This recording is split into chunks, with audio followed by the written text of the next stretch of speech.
നമ്മുടെ സയൻസുമായിട്ട് ബന്ധപ്പെട്ട് തന്നെ 4ാം ക്ലാസ്സിലെ പരിസര പഠനത്തിലെ 11ാമത്തെ ചാപ്റ്റർ നമ്മൾ നോക്കാൻ പോകുന്നത്. സ്ക്രീൻ ഒന്ന് ഷെയർ ചെയ്യട്ടെ കേട്ടോ. ഓക്കെ, അപ്പൊ നമ്മൾ ഇന്ന് നോക്കാൻ പോകുന്ന ചാപ്റ്റർ നമ്മുടെ 4ാം ക്ലാസ്സിലെ പരിസര പഠനം 11ാമത്തെ ചാപ്റ്റർ കൂട്ടുകാർക്കൊരു കരുതൽ എന്ന് പറഞ്ഞു. ഈ ഒരു ചാപ്റ്ററിൽ മെയിൻ ആയിട്ട് നമുക്ക് വരുന്ന ക്വസ്റ്റ്യൻ എന്ന് പറയുന്നത് സ്റ്റേറ്റ്മെന്റ് ടൈപ്പ് തന്നെയായിരിക്കും.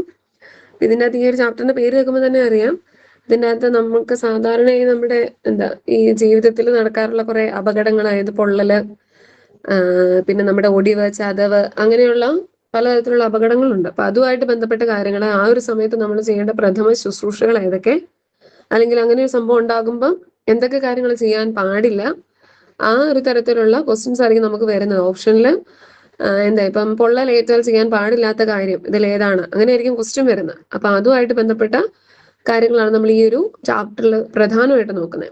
അപ്പൊ അത് സ്റ്റേറ്റ്മെന്റ് ടൈപ്പുള്ള ക്വസ്റ്റ്യൻസ് വരുള്ളൂ. പിന്നെ വരുന്നത് ഈ പ്രഥമ ശുശ്രൂഷ എന്നാൽ എന്ത്, അങ്ങനെ ആ ഒരു അതിന്റെ കറക്റ്റ് ആയിട്ടുള്ള സ്റ്റേറ്റ്മെന്റ് എന്താണ്, ആ ഒരു രീതിയിലുള്ള ക്വസ്റ്റ്യൻ വന്നാലേ ഉള്ളൂ. അല്ലെങ്കിൽ നമുക്ക് ഏറ്റവും കൂടുതൽ ചോദിച്ചിട്ടുള്ളത് ഈ പൊള്ളലേറ്റാല് ചെയ്യാൻ പാടില്ലാത്ത അല്ലെങ്കിൽ ചെയ്യാൻ പാടുള്ള കാര്യം, പിന്നെ പാമ്പ് കടിയേറ്റാല്, അങ്ങനത്തെ സംഭവങ്ങളാണ് ഏറ്റവും കൂടുതൽ ചോദിച്ചിട്ടുള്ളത്. അപ്പൊ നമുക്ക് ഓരോന്നിന്റെയും കാര്യങ്ങൾ നമുക്ക് ഡീറ്റെയിൽ ആയിട്ട് തന്നെ നോക്കാനുണ്ട്. അപ്പൊ ഈ ചാപ്റ്ററിലേക്ക് നമ്മൾ കിടക്കുകയാണ്. നമ്മുടെ ചാപ്റ്ററിന്റെ പേര് കൂട്ടുകാർക്കൊരു കരുതൽ. നമ്മുടെ EVSന്റെ 4ാം ക്ലാസ്സിലെ പരിസര പഠനത്തിന്റെ 11ാമത്തെ ചാപ്റ്ററാണ്. ഓക്കെ, നോക്കിക്കേ, കൂട്ടുകാർക്കൊരു കരുതൽ. നമ്മുടെ പിള്ളേരെല്ലാം എപ്പോഴും നമ്മളും വീണിട്ടുള്ളതാണ് ചെറുപ്പത്തിലെല്ലാം. നമ്മുടെ ഒരു കൊച്ചയുടെ ഗ്രൗണ്ടിൽ വീണ് കിടപ്പുണ്ട്, മുട്ടെല്ലാം പൊട്ടി ചോര വരുന്നതാണ്. സ്വാഭാവികമായി നമ്മൾ പിള്ളേർ അവരങ്ങനെ അധികം ഒന്നും ചെയ്യാൻ പറ്റില്ല, നമ്മൾ ടീച്ചർമാരുടെ അടുത്തോട്ട് കൊണ്ടുവരും. പിന്നെ നമ്മൾ മുട്ടൊക്കെ കഴുകി കൊടുത്ത് നമ്മുടെ കയ്യിലിരിക്കുന്ന മരുന്നുകള് ബെറ്റാഡിനും ഒക്കെ തൂക്കുന്നു, അല്ലെങ്കിൽ ഡെറ്റോൾ വെച്ച് കഴുകുന്നു. അതിനു വേണ്ട ആവശ്യമായിട്ടുള്ള പ്രാഥമിക ശുശ്രൂഷകളെല്ലാം നൽകും. അപ്പൊ ഇതാണ് പറഞ്ഞിരിക്കുന്നത്. നോക്കിക്കേ, ഇങ്ങനെ ഓരോ സംഭവങ്ങളും നമ്മുടെ ഡേ ടു ഡേ ലൈഫിൽ പലതരത്തിലുള്ള അപകടങ്ങൾ ഉണ്ടാകാറുണ്ട്. ഈ കുട്ടികൾ വീഴുന്ന മാത്രമല്ല, നമ്മുടെ ലൈഫിലാണെങ്കിലും നമ്മൾ ജസ്റ്റ് തെന്നി വീഴുന്നതായിക്കോട്ടെ, നമ്മൾക്ക് പൊള്ളലേൽക്കുന്നതായിക്കോട്ടെ, അങ്ങനെ നമ്മുടെ ജീവിതത്തിൽ ഓരോ ദിനങ്ങളിലും പലതരത്തിലുള്ള അപകടങ്ങളെല്ലാം നമ്മൾ കാണാറുള്ളതാണ്. അപ്പൊ അതുപോലെ ഒരു പത്രവാർത്ത കൊടുത്തിട്ടുണ്ട്. യുവാക്കൾ രക്ഷകരായി, അപകടത്തിൽപ്പെട്ട കുടുംബം ജീവിതത്തിലേക്ക്. പിന്നെ കുട്ടിയുടെ ധീരത അപകടത്തിൽ തുണയായി. ഇതുപോലുള്ള വാർത്തകൾ നമ്മൾ എന്നും തന്നെ നമ്മുടെ പത്രത്തിലും ന്യൂസിലും എല്ലാം തന്നെ കാണാറുള്ളതാണ്. ഈ വാർത്തകളുടെ തലക്കെട്ടുകൾ ശ്രദ്ധിക്കുക. അപകടത്തിൽപ്പെട്ടവരെ നാം സഹായിക്കാറുണ്ടോ? ഇത്തരം അവസരങ്ങളിൽ നമുക്ക് എന്തൊക്കെ ചെയ്യാനാകും? അപ്പൊ നമ്മുടെ കൺമുൻപിൽ ഒരു അപകടം, നമ്മൾ സ്വാഭാവികമായിട്ടും അവരെ എത്രയും പെട്ടെന്ന് ആശുപത്രിയിൽ എത്തിക്കാനാണ് നമ്മൾ എല്ലാവരും ചെയ്യാറുള്ളത്, അല്ലെ? അതാണ് പറഞ്ഞിരിക്കുന്നത്. ആശുപത്രിയിൽ എത്തിക്കാം, മുതിർന്നവരെ അറിയിക്കാം, ബന്ധപ്പെട്ട അധികാരികളെ അറിയിക്കാം, പിന്നെ അവരുമായിട്ട് ബന്ധപ്പെട്ട അവരുടെ ബന്ധുക്കളെ അറിയിക്കാം. നമ്മളെ കൊണ്ട് പറ്റുന്ന രീതിയിൽ നമ്മൾ അപകടത്തിൽപ്പെട്ടവരെ എല്ലാം സഹായിക്കാറുണ്ട്. നമുക്ക് അപകടങ്ങളൊക്കെ സംഭവിച്ചിട്ടുണ്ടോ? ഏതൊക്കെ തരത്തിലുള്ള അപകടങ്ങളാണ് നമുക്ക് സംഭവിച്ചിട്ടുള്ളത്, അല്ലെങ്കിൽ നമുക്കറിയാവുന്ന ഏതൊക്കെ എന്നൊക്കെയാണ് ഇവിടെ ചോദിച്ചിരിക്കുന്നത്. അപകടങ്ങൾ എന്ന് പറയുമ്പോൾ ഇവിടെ ജസ്റ്റ് ഒരു ഓപ്ഷൻ പറഞ്ഞിരിക്കുന്നത് തീപ്പൊള്ളല്, പിന്നെ നമുക്കറിയാം നമ്മുടെ എവിടെയെങ്കിലും തെന്നി വീഴുന്നത്, നമ്മുടെ ചതവ്, ഒടിവ്, പിന്നെ വണ്ടി ഇടിക്കുന്നത് അല്ലെങ്കിൽ വെള്ളത്തിൽ വീഴുന്നത്, ഇതെല്ലാം അപകടങ്ങളുടെ ഒരു ഗണത്തിൽ പെടുന്നതാണ്. അപ്പൊ അങ്ങനെ നമുക്ക് ക്വസ്റ്റ്യൻ ഒന്നും ഇല്ല, അതൊക്കെ നമുക്കറിയാവുന്ന കുറെ കാര്യങ്ങളാണ്. ഇനി വരുന്ന തൊട്ടുള്ളതാണ് പ്രധാനപ്പെട്ട കാര്യങ്ങൾ എന്ന് പറയുന്നത്. അതായത് അപകടത്തിൽപ്പെട്ടവരെ ആശുപത്രിയിൽ എത്തിക്കും മുൻപ് പരിചരണം ആവശ്യമല്ലേ. നമ്മൾ ആശുപത്രിയിലേക്ക് പെട്ടെന്നൊരു എന്തെങ്കിലും ഒരു സാഹചര്യം ഉണ്ടാകുമ്പോൾ പെട്ടെന്ന് നമുക്ക് ആശുപത്രിയിലേക്ക് എത്തിക്കാൻ കുറച്ച് സമയം എന്താണെങ്കിലും എടുക്കും. അതിനു മുമ്പ് ആൾക്ക് നമ്മളെ കൊണ്ട് ചെയ്യാൻ പറ്റുന്ന കുറെ സഹായങ്ങളുണ്ട്. അതിന് പറയുന്നത് എന്താണ്, അല്ലെങ്കിൽ ആ കാര്യങ്ങൾ എന്തൊക്കെയാണ് എന്നാണ് നമ്മൾ ഇനി നോക്കാൻ പോകുന്നത്. നോക്കിക്കേ, അപകടത്തിൽപ്പെട്ടയാൾക്ക് വൈദ്യസഹായം ലഭിക്കുന്നത് വരെ ചെയ്യുന്ന പരിചരണമാണ് എന്ത്? പ്രഥമ ശുശ്രൂഷ. നമ്മൾ ഫസ്റ്റ് എയ്ഡ് എന്ന് പറയും. അതായത് അപകടത്തിൽപ്പെട്ടയാൾക്ക് വൈദ്യസഹായം ലഭിക്കുന്നത് വരെ ചെയ്യുന്ന പരിചരണമാണ് ഏത്? പ്രഥമ ശുശ്രൂഷ എന്ന് പറയുന്നത്. നമ്മൾ ആശുപത്രിയിലേക്ക് അല്ലെങ്കിൽ ഹോസ്പിറ്റലിലേക്ക് എത്തിക്കുന്നത് വരെയുള്ള ആ ഒരു സമയമുണ്ട്. ആ എത്തിക്കുന്നതിന് മുൻപ് വരെയുള്ള ആ ഒരു സമയത്ത് നമുക്ക് എന്തൊക്കെ സഹായം ചെയ്യാൻ പറ്റും, അതാണ് നമ്മൾ ആ ഒരു പ്രഥമ ശുശ്രൂഷ എന്നതുകൊണ്ട് അർത്ഥമാക്കുന്നത്. അപ്പൊ പ്രഥമ ശുശ്രൂഷ എന്ന് പറഞ്ഞാല് നോക്കിക്കേ, പെട്ടെന്നുണ്ടാകുന്ന അസുഖം കൊണ്ടോ അല്ലെങ്കിൽ പരുക്ക് കൊണ്ടോ ആരോഗ്യനില അപകടകരമാകുന്ന സാഹചര്യം നേരിടുന്ന ഒരു വ്യക്തിക്ക് വൈദ്യസഹായം ലഭിക്കുന്നത് വരെ നൽകേണ്ട അടിയന്തര സഹായമാണ് ഏത്? പ്രഥമ ശുശ്രൂഷ എന്ന് പറയുന്നത്. ഇപ്പൊ നമ്മൾ പറഞ്ഞു, ആളെ ആശുപത്രിയിലേക്ക് എത്തിക്കുന്നവരെ ആളൊരു സമയമുണ്ട്.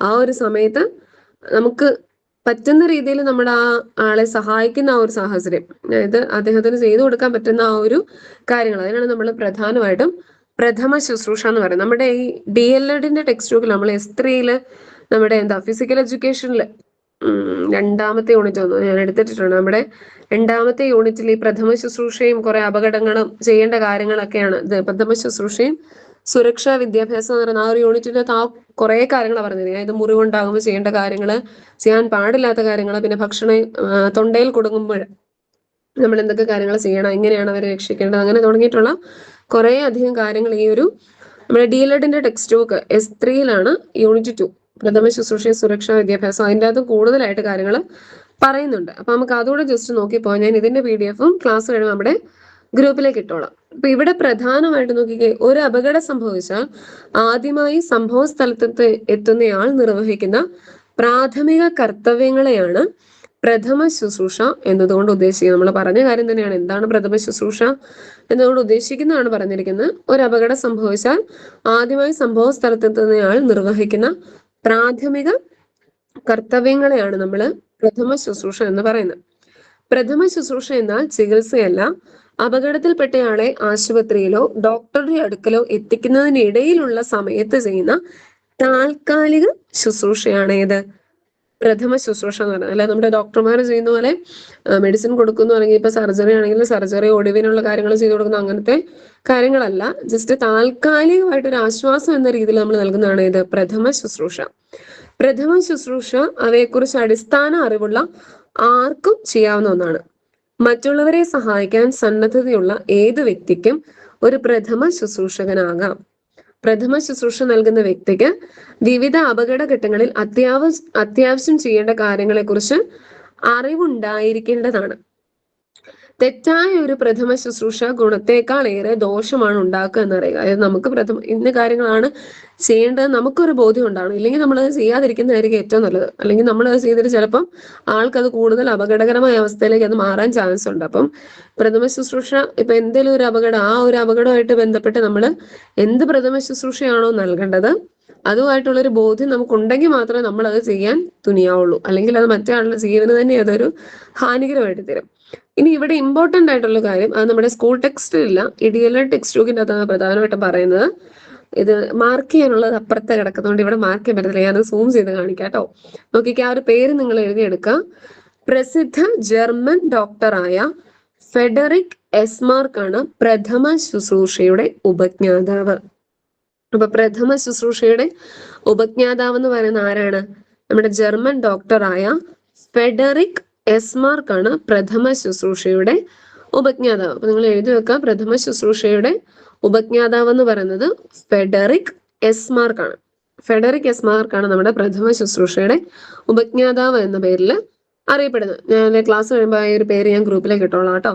ഫെഡറിക് എസ്മാർക്ക് ആണ് പ്രഥമ ശുശ്രൂഷയുടെ ഉപജ്ഞാതാവ്. പെട്ടെന്ന് രോഗബാധിതനായ ഒരാൾക്കോ അപകടം സംഭവിച്ച വ്യക്തിക്കോ വൈദ്യസഹായം ലഭിക്കാൻ കാലതാമസം വരുമ്പോൾ രോഗം മൂർച്ഛിക്കാതിരിക്കാനും ജീവൻ രക്ഷിക്കാനുമായി താൽക്കാലികമായി ചെയ്യുന്ന പരിചരണത്തെയാണ് പ്രഥമ ശുശ്രൂഷ എന്ന് പറയുന്നത്. നമ്മൾ പറഞ്ഞ കാര്യങ്ങൾ തന്നെയാണ്. എന്താണ്, ആശുപത്രിയിലേക്ക് എത്തിക്കാൻ അല്ലെങ്കിൽ ആ ഒരു വൈദ്യസഹായം ലഭിക്കുന്നതിന് മുൻപ് തന്നെ നമ്മൾ താൽക്കാലികമായിട്ട് നൽകുന്ന ഒരു ശുശ്രൂഷയാണ് ഏത് പ്രഥമ ശുശ്രൂഷ എന്ന് പറയുന്നത്. ഈ ഒരു നിർവചനം തന്നെയാണ് നമ്മുടെ സ്കൂൾ ടെക്സ്റ്റിലും അതിനോട് സാമ്യമായിട്ടുള്ള ആ ഒരു നിർവചനം തന്നെയാണ് നമ്മൾ കണ്ടത്. അപകടത്തിനോ പെട്ടെന്ന് സംഭവിക്കാവുന്ന രോഗങ്ങൾക്കോ വിധേയമാകുന്ന വ്യക്തിക്ക് വൈദ്യസഹായം ലഭിക്കുന്നതിന് മുൻപായി നൽകുന്ന അടിയന്തര പരിചരണമാണ് ഏത് പ്രഥമ ശുശ്രൂഷ എന്ന് പറയുന്നത്. ഇനി പ്രഥമ ശുശ്രൂഷയുടെ അടിസ്ഥാന തത്വങ്ങൾ, ഇതൊക്കെ നമ്മൾ DLEDന്റെ സെം എക്സാമിന് ചോദിക്കുന്ന ക്വസ്റ്റ്യൻ ആണ് ഈ 10 എണ്ണമൊക്കെ. നമുക്ക് അങ്ങനെ കാര്യമായിട്ടില്ല, ജസ്റ്റ് ഒന്ന് അറിഞ്ഞിരിക്കാൻ വേണ്ടി ഞാനത് വായിച്ചു വിടാം. പ്രഥമ ശുശ്രൂഷകൻ പ്രഥമ ശുശ്രൂഷയുടെ മുൻഗണന തീരുമാനിക്കണം. അപകടത്തിൽപ്പെട്ട വ്യക്തിയെ സുരക്ഷിത സ്ഥാനത്തേക്ക് മാറ്റണം. പ്രഥമ ശുശ്രൂഷകൻ അറിയാവുന്നവ മാത്രം ചെയ്യണം. പ്രഥമ ശുശ്രൂഷകൻ സ്വന്തം സുരക്ഷ ഉറപ്പുവരുത്തണം. പ്രഥമ ശുശ്രൂഷകൻ ഡോക്ടർക്ക് പകരമല്ല. പീഡിതന് ആത്മവിശ്വാസം നൽകുന്ന തരത്തിലുള്ള പ്രവർത്തനങ്ങൾ നൽകേണ്ടതാണ്. ശ്വസനം നിലച്ചിട്ടുണ്ടെങ്കിൽ കൃത്രിമ ശ്വാസം നൽകണം. രക്തസ്രാവം തടയണം. ശുദ്ധവായു അനിവാര്യമായതിനാൽ പീഡിതന് ചുറ്റും ആൾക്കാർ കൂടി നിൽക്കുന്നത് ഒഴിവാക്കണം. അടിയന്തര വൈദ്യസഹായം ലഭിക്കണം. അപ്പൊ ഇതാണ് പ്രഥമ ശുശ്രൂഷയുടെ അടിസ്ഥാന തത്വങ്ങൾ എന്ന് പറയുന്നത്. പിന്നെ പ്രഥമ ശുശ്രൂഷകന്റെ ചുമതലകളുണ്ട്. പിന്നെ പ്രഥമ ശുശ്രൂഷകൻ ശ്രദ്ധിക്കേണ്ടതായിട്ടുള്ള കുറെ കാര്യങ്ങളുണ്ട്. അതുകൊണ്ട് പ്രഥമ ശുശ്രൂഷ നൽകുമ്പോൾ കൈകൾ എപ്പോഴും വൃത്തിയായിരിക്കണം. ഇല്ലെങ്കിൽ നമ്മുടെ കയ്യിൽ എന്തെങ്കിലും ഉണ്ടെങ്കിൽ അവരുടെ ഓപ്പോസിറ്റ് നിൽക്കുന്ന ആളുടെ ദേഹത്ത് മുറിവുണ്ടെങ്കിൽ അതിലേക്ക് നമ്മുടെ കയ്യിലുള്ള അണുക്കളെല്ലാം കയറും. അപ്പൊ നമ്മൾ ഇത് ചെയ്യുന്നതിന് മുൻപ് എന്താണ് നമ്മുടെ കൈ വൃത്തിയാണെന്നുള്ളത് ഉറപ്പ് വരുത്തിയിരിക്കണം. പിന്നെ സ്വന്തമായി എന്തെങ്കിലും മുറിവോ വ്രണമോ ഉള്ളവർ അത് കെട്ടിവെച്ചിട്ട് ശുശ്രൂഷയ്ക്ക് മുതിരാവൂ. പിന്നെ മുറിവിന് സമീപത്ത് നിൽക്കുമ്പോൾ ചുമയ്ക്കാതിരിക്കാനും സംസാരിക്കാതിരിക്കാനും ശ്രദ്ധിക്കാം. നമ്മുടെ തുപ്പലുകളൊക്കെ ആണെങ്കിൽ മറ്റൊരാളുടെ ദേഹത്ത് വീണ അല്ലെങ്കിൽ ആ മുറിവിലേക്കൊക്കെ വീണാൽ അത് വീണ്ടും അസുഖങ്ങൾ കൂടുതൽ ഉണ്ടാകത്തേ ഉള്ളൂ. അപ്പൊ അങ്ങനെയുള്ള കാര്യങ്ങൾ പ്രഥമ ശുശ്രൂഷകൻ ശ്രദ്ധിക്കണം. പിന്നെ ഏറ്റവും ഇമ്പോർട്ടന്റ് ആയിട്ടുള്ള കാര്യം എന്ന് പറഞ്ഞാൽ അറിയാവുന്നത് മാത്രമേ ചെയ്യാവൂ എന്നുള്ളതാണ്. നമ്മൾ പ്രഥമ ശുശ്രൂഷയാണല്ലോ നമുക്കെല്ലാം അറിയാമെന്നുള്ള രീതിയിൽ നമ്മൾ പോയി കഴിഞ്ഞാൽ മറ്റൊരാളുടെ ജീവൻ കൂടെയാണ് അപകടത്തിലാകുന്നത്. അതുകൊണ്ട് തന്നെ നമുക്ക് അറിയാവുന്ന കാര്യം മാത്രമാണ് നമ്മൾ ചെയ്യേണ്ടത്. പിന്നെ നമുക്ക് നമ്മുടെ സ്കൂൾ ടെക്സ്റ്റിലോട്ട് തന്നെ പോവാം കേട്ടോ. അതായത് പ്രഥമ ശുശ്രൂഷയുടെ നിർവചനം പറഞ്ഞു പോയപ്പോ അങ്ങ് പോയതാണ്. ഓക്കെ, അപകടത്തിൽപ്പെട്ടയാൾക്ക് വൈദ്യസഹായം ലഭിക്കുന്നത് വരെ ചെയ്യുന്ന പരിചരണമാണ് ഏത് പ്രഥമ ശുശ്രൂഷ എന്ന് പറയുന്നത്. നമ്മൾ പ്രഥമ ശുശ്രൂഷയുടെ ഉപജ്ഞാതാവിന്റെ പേര് പറഞ്ഞായിരുന്നു. ഫെഡറിക് എസ്മാർക്കാണ് പ്രഥമ ശുശ്രൂഷയുടെ ഉപജ്ഞാതാവ് എന്ന് പറയുന്നത്. ഇനി പ്രഥമ ശുശ്രൂഷ നൽകുന്നതിന്റെ പ്രയോജനം നമ്മൾ പറഞ്ഞായിരുന്നു. എന്താണ്? വൈദ്യസഹായം ലഭിക്കുന്നിടം വരെ താൽക്കാലികമായിട്ട് നൽകുന്ന ഒരു ആശ്വാസം അല്ലെങ്കിൽ താൽക്കാലികമായിട്ട് നൽകുന്ന ഒരു ശുശ്രൂഷയാണ് പ്രഥമ ശുശ്രൂഷ. പിന്നെ പരിക്കിന്റെ തീവ്രത കൂടാതിരിക്കാൻ അതിനൊക്കെയാണ് നമ്മൾ പ്രഥമ ശുശ്രൂഷ നൽകുന്നത്. ഇനി നോക്കിക്കേ, പ്രഥമ ശുശ്രൂഷകന്റെ കടമകൾ എന്തൊക്കെയാണ്? അത് നമ്മൾ DL ടെക്സ്റ്റിനകത്ത് ഡീറ്റെയിൽ ആയിട്ട് കൊടുത്തിട്ടുണ്ട്. അത് നമുക്കറിയാവുന്ന കാര്യങ്ങളൊക്കെ തന്നെയാണ്. അപ്പൊ ജസ്റ്റ് ഒന്ന് വായിച്ചു പോവുക. അതങ്ങനെ ചോദിച്ച് ഇതുവരെ കണ്ടിട്ടില്ല. അപകടത്തിൽപ്പെട്ടയാളെ ആശ്വസിപ്പിക്കുക, ആവശ്യമെങ്കിൽ എത്രയും വേഗം വൈദ്യസഹായം ലഭ്യമാക്കുക. നമുക്ക് ചില അപകടങ്ങളൊക്കെ നമുക്ക് തന്നെ ഈ പ്രഥമ ശുശ്രൂഷകൻ തന്നെ കൈകാര്യം ചെയ്യാവുന്ന കാര്യങ്ങളേ ഉള്ളൂ. പക്ഷെ നമ്മുടെ കയ്യിൽ നിൽക്കാത്ത കുറെ കാര്യങ്ങളുണ്ട്. അത് നമ്മൾ എത്രയും പെട്ടെന്ന് വൈദ്യസഹായം ലഭ്യമാക്കേണ്ടത് തന്നെയാണ്. അല്ലാതെ ഇപ്പൊ ജസ്റ്റ് കണ്ണിൽ പൊടി പോയി എന്നുള്ളതൊക്കെ നമുക്ക് തന്നെ ഏകദേശം വെള്ളം ഒഴിച്ച് കഴുകി കളഞ്ഞ് നമുക്ക് ആളെ സഹായിക്കാനൊക്കെ പറ്റും. അത് പെട്ടെന്ന് തന്നെ അത് മാറും. പക്ഷെ എന്തെങ്കിലും കണ്ണിൽ തറച്ചു കയറി എന്തെങ്കിലും ചെയ്ത് നമുക്കതിന് കൂടുതലായിട്ടൊന്നും ചെയ്യാൻ പറ്റത്തില്ല. നമ്മൾ ഡോക്ടറിന്റെ അടുത്ത് കൊണ്ടുപോകാൻ തന്നെയുള്ളൂ അതിന് മാർഗം. അപ്പം അങ്ങനെയുള്ള കാര്യങ്ങളൊക്കെ ശ്രദ്ധിച്ച് തന്നെ പ്രഥമ ശുശ്രൂഷയുടെ കടമകളൊക്കെ കൃത്യമായിട്ട് തന്നെ നിർവഹിക്കുക. ഇനി നമ്മള് ഓരോ അപകടങ്ങളെ കുറിച്ച് അല്ലെങ്കിൽ നമുക്കുണ്ടാകുന്ന ആ അപകടങ്ങളിൽ നമ്മൾ എന്തൊക്കെ കാര്യങ്ങളാണ് സ്വീകരിക്കേണ്ടത് അല്ലെങ്കിൽ എന്തൊക്കെ കാര്യങ്ങളാണ് ചെയ്യാൻ പാടില്ലാത്തതെന്നാണ് ഇനി നമ്മൾ നോക്കാൻ പോകുന്നത്. നോക്കി, ഒന്നാമത്തെ നമ്മുടെ മുറിവുകൾ. സ്വാഭാവികം നമുക്ക് എല്ലാവർക്കും തന്നെ മുറിവുകൾ ചെറുതായിട്ടേലും ഉണ്ടാകാറുള്ളതാണ്. ഒന്നെങ്കിൽ അടുക്കളയിൽ എന്തെങ്കിലും അരിയുമ്പോൾ സമയത്ത് കത്തി കൊണ്ടായാലും കുഞ്ഞു മുറിവുകൾ, അല്ലെങ്കിൽ എവിടെയെങ്കിലും തട്ടുവോ മുട്ടുവോ എന്തെങ്കിലും കൊണ്ടോ അങ്ങനെ മുറിവുകൾ ഉണ്ടാകാറുള്ളതാണ്. നോക്കിക്കേ, എപ്പോഴെങ്കിലും നിങ്ങൾക്ക് മുറിവേറ്റിട്ടുണ്ടോ? ചെറിയ മുറിവുകൾ ഉണ്ടായാൽ എന്താണ് ചെയ്യാറുള്ളത്?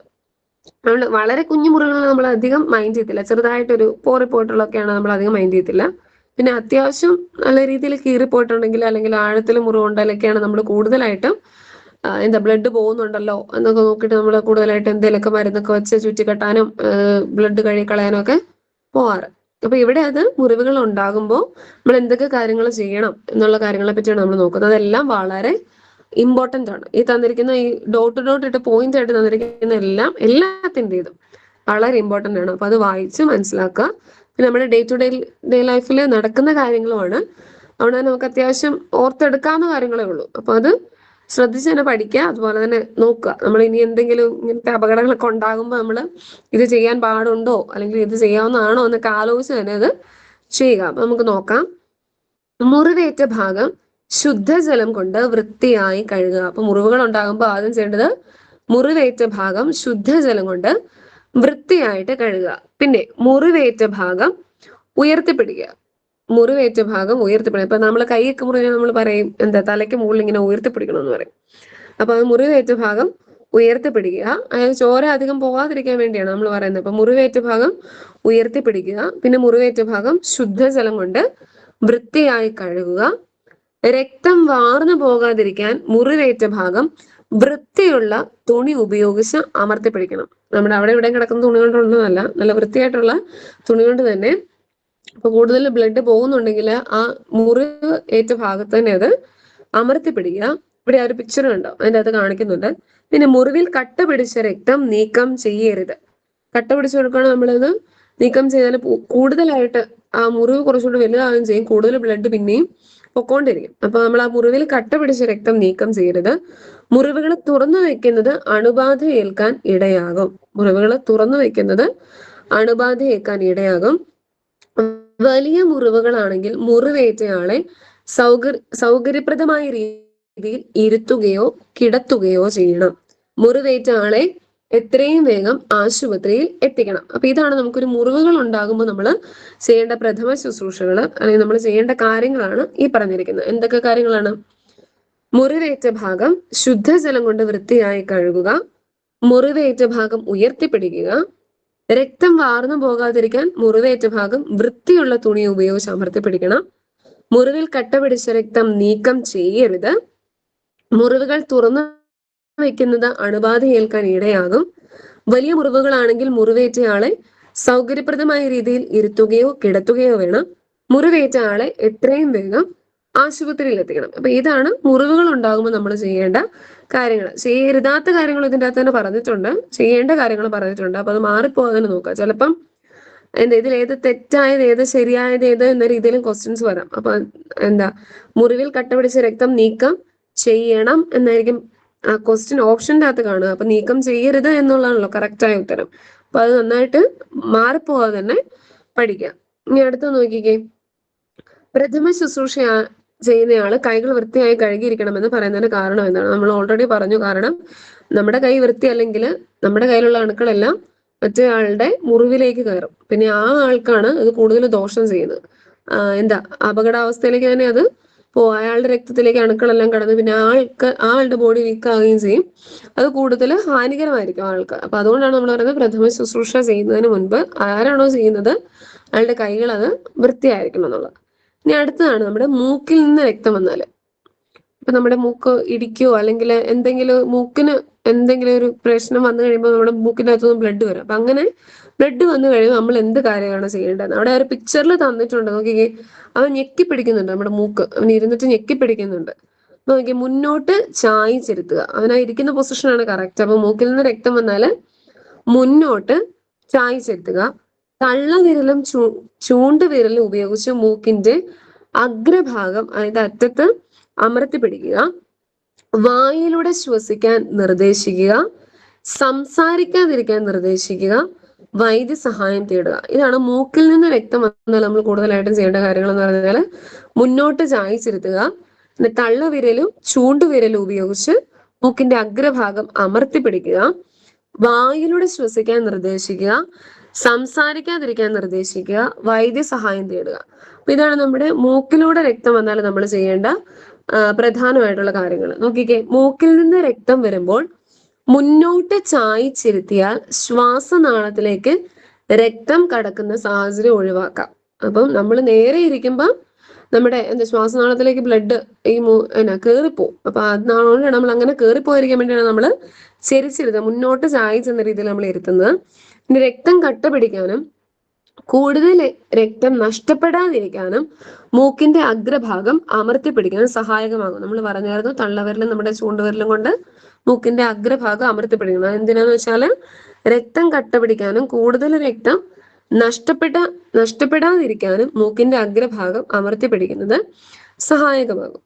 പിന്നെയുള്ളതാണ്, മൂക്കിലെ കോശങ്ങൾക്കും കലകൾക്കും കൂടുതൽ അനക്കം തട്ടാതിരിക്കാൻ ശ്രദ്ധിക്കണം.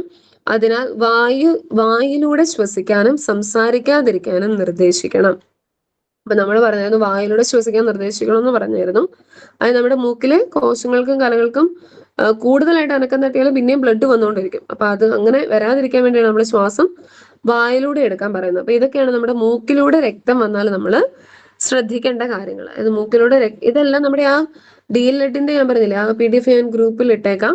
അപ്പൊ ആ ഒരു ടെക്സ്റ്റിനകത്ത്, ആ ഒരു ചാപ്റ്ററിന്റെ അകത്ത് ഈ കാര്യങ്ങളും എല്ലാം കൂടുതൽ ഡീറ്റെയിൽ ആയിട്ട് പറയുന്നുണ്ട്. നമ്മുടെ സ്കൂൾ ടെക്സ്റ്റിനെക്കാട്ടിലും കൂടുതൽ ഡീറ്റെയിൽ ആയിട്ട് പറയുന്നുണ്ട്. പക്ഷെ ഇത്രയും കാര്യങ്ങളൊക്കെ തന്നെ ഉള്ളൂ. ബാക്കിയുള്ള കാര്യങ്ങൾ നമ്മൾ ഇതൊന്ന് ഓർത്തിരിക്കുക. നമ്മൾ അങ്ങോട്ടും ഇങ്ങോട്ടും കണക്ട് ചെയ്ത് തന്നെ ഇന്ന കാര്യങ്ങൾ ശ്രദ്ധിക്കേണ്ടത് ഇന്ന മുറിവ് ഉണ്ടാകുമ്പോഴാണ്, അല്ലെങ്കിൽ ഈ ഒരു അപകടം ഉണ്ടാകുമ്പോഴാണ് ഇന്ന കാര്യങ്ങൾ ശ്രദ്ധിക്കേണ്ടതെന്നുള്ള ഒരു ബോധ്യം നമുക്ക് ഉണ്ടായാൽ മതി. എന്നിട്ട് ബാക്കി ജസ്റ്റ് ആ ഒരു ടെക്സ്റ്റും കൂടെ ഒന്ന് വായിച്ചു പോകാം. പിന്നെ നിങ്ങൾ നോട്ട് ചെയ്ത് പോകുമ്പോൾ ഇപ്പൊ നിങ്ങൾ ആ DLEDന്റെ ടെക്സ്റ്റ് കൂടെ വായിക്കുമ്പോൾ ഈ ഒരു ഓരോ അപകടങ്ങളുടെ ഒപ്പം തന്നെ ജസ്റ്റ് നിങ്ങളുടേതായ രീതിയിൽ ഷോർട്ടായിട്ടൊന്ന് എഴുതി പോയാൽ മതി, നിങ്ങൾക്ക് പെട്ടെന്ന് എടുത്ത് നോക്കുമ്പോഴേ കിട്ടാനേ. അപ്പൊ അത് അങ്ങനെയും കൂടെ ചെയ്താൽ മതി. നമുക്ക് ഈ മൂക്കിൽ നിന്ന് രക്തം വന്ന് നമ്മൾ കണ്ടു, മുന്നോട്ട് ചായ്ച്ചിരുത്തുക, തള്ളവിരലും ചൂണ്ടുവിരലും ഉപയോഗിച്ച് മൂക്കിന്റെ അഗ്രഭാഗം അമർത്തി പിടിക്കുക, വായുവിലൂടെ ശ്വസിക്കാൻ നിർദ്ദേശിക്കുക, സംസാരിക്കാതിരിക്കാൻ നിർദ്ദേശിക്കുക, വൈദ്യസഹായം തേടുക. ഇതാണ് നമ്മുടെ മൂക്കിൽ നിന്ന് രക്തം വന്നാൽ. ഇനിയുള്ളതാണ് കണ്ണിൽ പൊടി വീണാൽ. നമുക്ക് എപ്പോഴും സംഭവിക്കുന്ന ഒരു കാര്യമാണ് നമ്മുടെ കണ്ണില് പൊടി വീഴുക എന്നുള്ളത്. നമ്മള് കുഞ്ഞായിരുന്നപ്പോഴൊക്കെ പിള്ളേരൊക്കെ ആണെങ്കിൽ പെട്ടെന്ന് ഒരൊറ്റ ഊതിച്ച, എടാ എന്റെ കണ്ണിൽ പൊടി പോയി എന്ന് പറയുമ്പോൾ തന്നെ അപ്പുറത്ത് നിൽക്കുന്നവർ ഒരൊറ്റ ഊതിച്ച് അങ്ങ് ഊതും കണ്ണിലോട്ട്. പക്ഷെ അങ്ങനെ നമ്മള് ഊതാൻ പാടില്ല എന്നാ പറയുന്നത്. കാരണം ഇപ്പുറത്ത് നിൽക്കുന്ന ആളുടെ വായിൽ നിന്നുള്ള തുപ്പലുകളും എല്ലാം നമ്മുടെ ഓപ്പോസിറ്റ് നിൽക്കുന്ന ആളുടെ കണ്ണിലോട്ടാണ് പോകുന്നത്. അപ്പം അങ്ങനെ നമ്മൾ കണ്ണില് പൊടി വീണാല് ഊതാൻ ഒരിക്കലും പാടില്ല. നമ്മളങ്ങനെ ഊതരുത്. പിള്ളേരെ സംബന്ധിച്ചിടത്തോളം അവർ പെട്ടെന്ന് അവർ ചെയ്യുന്ന ഒരു പരിപാടിയാണ് ഇപ്പുറത്ത് നിൽക്കുന്ന അപ്പുറത്ത് നിൽക്കുന്ന കണ്ണിലേക്ക് ഒരു ഊതലങ്ങ് ഊതും. അപ്പൊ അങ്ങനെ ചെയ്യാൻ പാടില്ല. അപ്പൊ കണ്ണിൽ പൊടി വീണാൽ നമ്മൾ ചെയ്യേണ്ട കാര്യങ്ങളാണ് ഈ പറയുന്നത്. കണ്ണിൽ പൊടി വീഴുന്നത് സാധാരണമാണ്. കണ്ണിൽ പൊടി വീണാൽ കണ്ണ് തിരുമരുതെന്ന് പറയുന്നത് എന്തുകൊണ്ടാണ്? നമ്മുടെ കണ്ണിൽ എന്തെങ്കിലും പൊടി വീണ് കഴിഞ്ഞാൽ നമ്മൾ സ്വാഭാവികമായിട്ട് നമുക്കൊരു ചൊറിച്ചിലും ഭയങ്കര ഇറിറ്റേഷൻ ഉണ്ടാവും. അപ്പൊ നമ്മൾ എന്താണേലും ചൊറിയാൻ തുടങ്ങും. പക്ഷെ അങ്ങനെ ചൊറിഞ്ഞു കഴിഞ്ഞാലും ഈ പൊടികൾ നമ്മൾ ഇങ്ങനെ ഇട്ട് തിരുമ്മി കഴിയുമ്പോൾ നമ്മുടെ കണ്ണിന്റെ അകത്ത് തന്നെ അത് മുറിവുകൾ ഉണ്ടാക്കും. അങ്ങോട്ടും ഇങ്ങോട്ടും അല്ലേ ഈ പൊടികൾ ഇങ്ങനെ ഒരയുമ്പോഴത്തേനും നമ്മുടെ കണ്ണിന്റെ അകത്ത് തന്നെ അത് മുറിവുണ്ടാകും. അതുകൊണ്ടാണ് നമ്മൾ തിരുമരുത് എന്ന് പറയുന്നത്. പിന്നെ കണ്ണിൽ വീണ പൊടി എങ്ങനെ നീക്കം ചെയ്യും?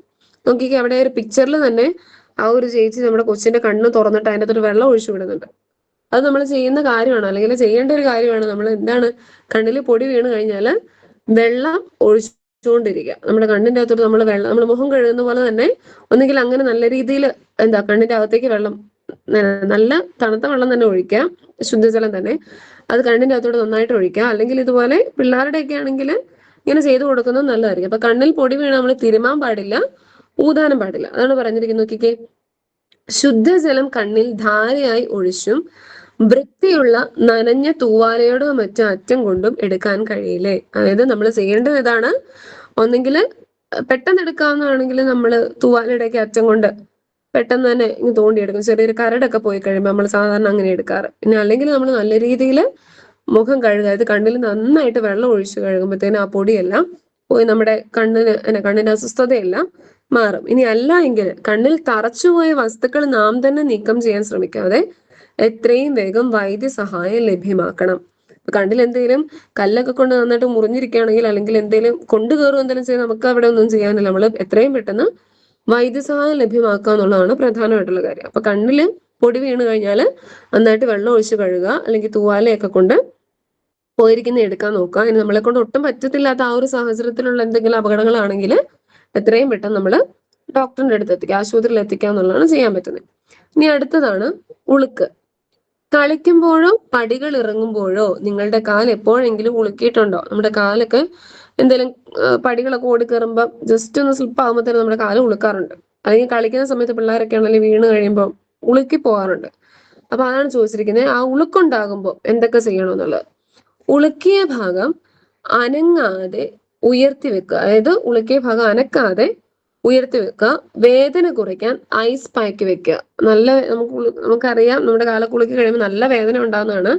ആ ഭാഗം അനക്കാതെ വെക്കുക. അതുപോലെ തന്നെ അതിൽ ഐസ് പാക്ക് വെക്കുക. ഐസ് പാക്ക് നമ്മൾ കണ്ടിട്ടുള്ളതാണ്. നമ്മൾ ഒരു ബാഗ് പോലെ ആയിരിക്കും, അതിൻ്റെ അകത്ത് ഐസ് കട്ട നല്ല രീതിയിൽ നല്ല തണുപ്പൊക്കെ ആയിട്ട് ആ ഒരു ഐസ് പാക്ക് ഉണ്ട്, ബാഗ് പോലെ തന്നെ ഇരിക്കുന്നതാണ് നമ്മുടെ ഐസ് പാക്ക്. ഇവിടെ പറഞ്ഞിട്ടുണ്ട്, ഒരു പ്ലാസ്റ്റിക് കൂടിൽ ഐസ് ഇട്ട ശേഷം വെള്ളം ചേർത്ത് അതിന് മുകളിൽ വൃത്തിയുള്ള തുണി പൊതിഞ്ഞാൽ അത് ഐസ് പാക്ക് ആയി ഉപയോഗിക്കാം. അത് നമുക്ക് ഉണ്ടാക്കാവുന്ന രീതിയിലുള്ള ഒരു ഐസ് പാക്ക് പറയുന്നത്. അല്ലെങ്കിൽ നമ്മുടെ മെഡിക്കൽ സ്റ്റോറുകളിലും എല്ലായിടത്തും എല്ലാം നമുക്ക് ഐസ് പാക്ക് മേടിക്കാൻ കിട്ടും. അപ്പൊ ഇത് നമുക്ക് പെട്ടെന്ന് ആ ഒരു സാധനം ഇല്ലെങ്കിൽ നമുക്ക് തന്നെ ചെയ്യാവുന്ന രീതിയിലുള്ള ഐസ് പാക്കാണ് പറഞ്ഞിരിക്കുന്നത്.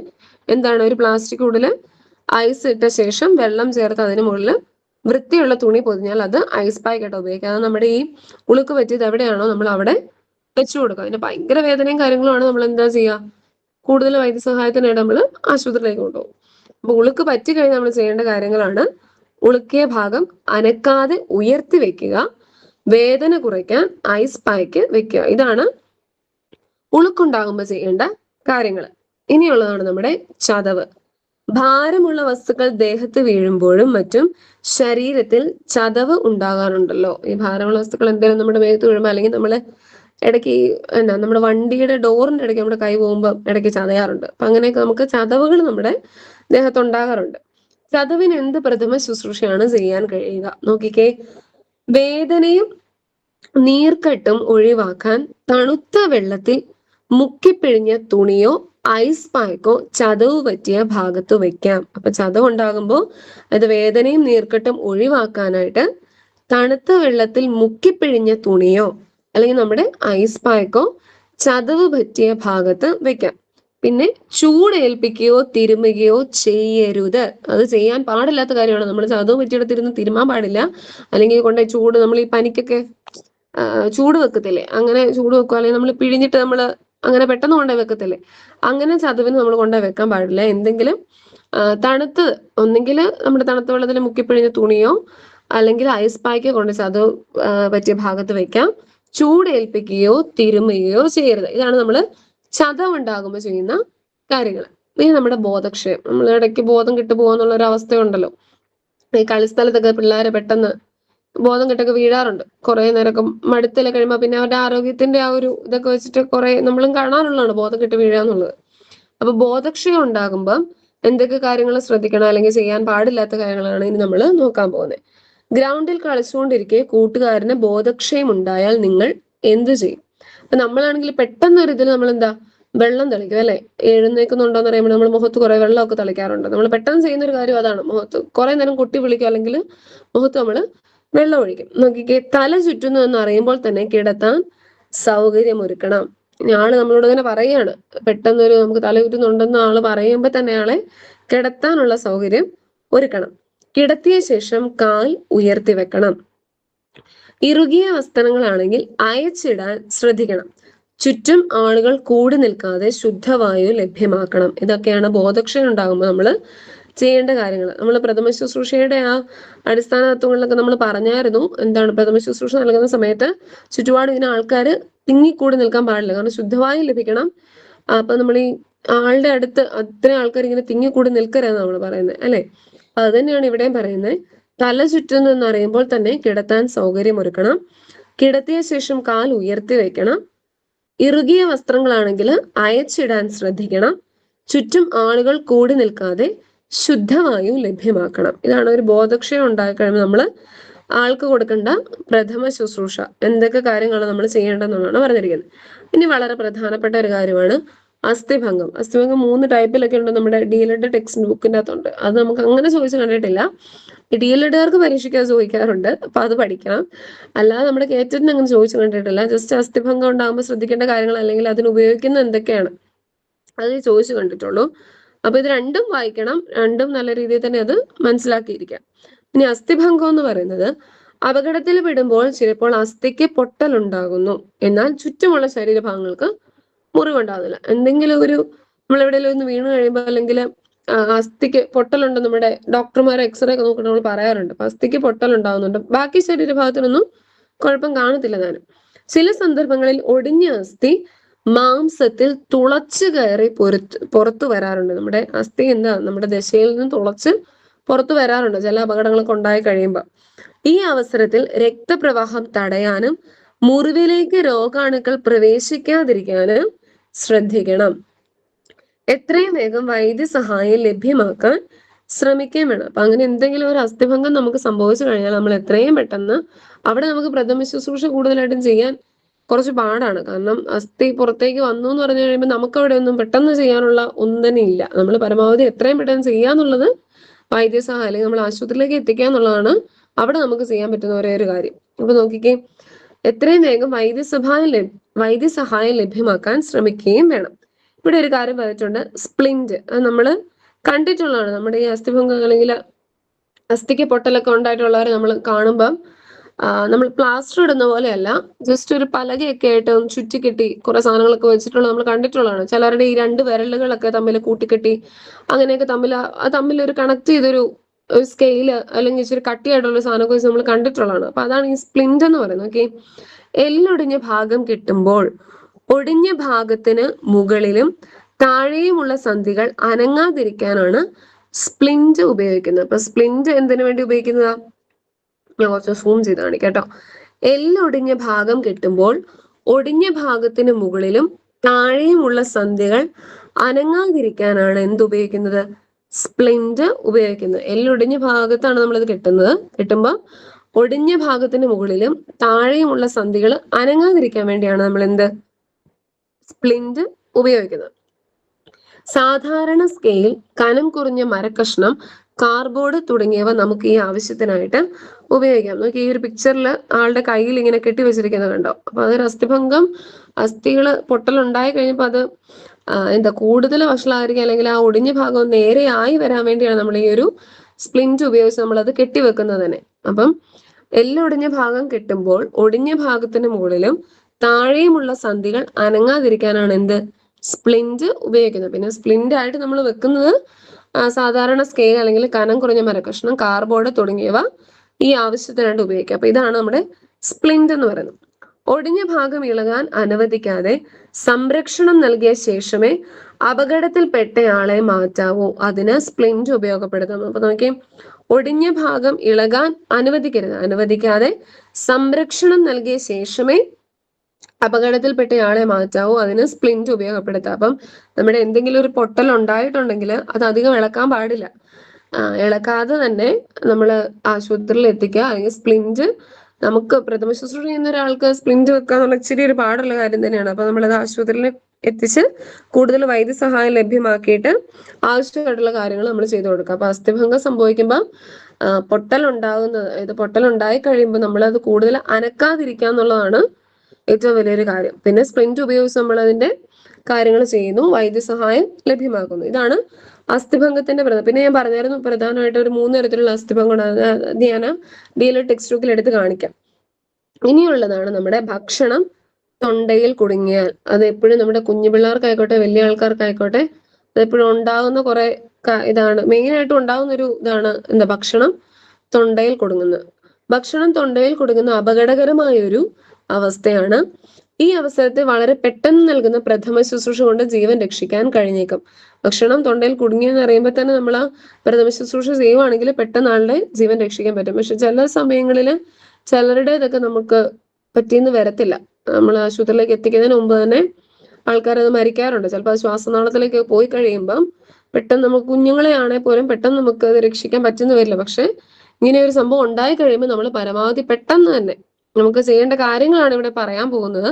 അപ്പൊ അത് പ്രഥമ ശുശ്രൂഷ അങ്ങനെ പെട്ടെന്ന് നമ്മൾ ചെയ്തു കഴിഞ്ഞാൽ നമുക്ക് ആളുടെ ജീവൻ രക്ഷിക്കാനായേക്കും. അപ്പൊ അതാണ് പറഞ്ഞത്, ഒരു കൈ കൊണ്ട്, ഇവിടെ ഒരു പിക്ചറുണ്ട്, ഒരു കൈ കൊണ്ട് വയറിന്റെ മുകൾ ഭാഗത്ത് അമർത്തുകയും അതേസമയം മറുകൈ കൊണ്ട് പുറത്ത് ശക്തിയായി അടിക്കുകയും ചെയ്യുക.